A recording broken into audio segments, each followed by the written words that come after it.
ए फ्रस्टू देख भाई से फ्रस्ट्रेशन डिप्रेशन एटी फोपाड़ी की चल ना तो सत रहा आम भी फ्रस्ट हो ए भाई ए पूरा ठीक कथा बे ए फ्रस्टुडा पूरा एकदम ठीक कथा भाग्य थिले जाई एमिति सांग मिलती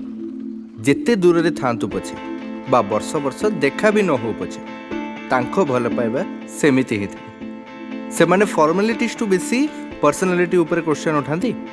कहीं ना से माने निज सांगर भल ही चाहती। हाँ अभद्र तो निश्चित शला मानकर मुहरे मिठा कथाटू बेसी गाली ही थाए आज्ञा निज प्रेमिका को मन कथा कहू समय लगे हेले एठी जड़े न कहूँ आउ जड़े बुझी यही तो प्रकृत भल पाइबा एठी तो अच्छी बही रे लिखाई सो कल्ड बंधुतार रियल डेफिनेशन।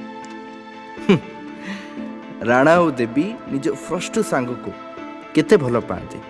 तार तो प्रूफ मिली ही गला। बाकी रहा राजेश कथा माने से फर्स्ट सांग म से भी बढ़िया कथाटा हमको शिखेदेला जे आज को सही काली पे बचिया कथा किए जाने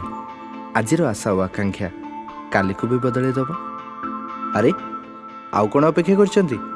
एबे ही निज फ्रस्टू सांगर कथा बुझंतु आउ ताको फ्रस्ट्रेशन रु बाहर को आणंतु कहीं सांग थरे गले आउ फेरिकी आसेनी। चप्पल डरी गला जे चप्पल ले सेखी रे बा चुपचाप बस।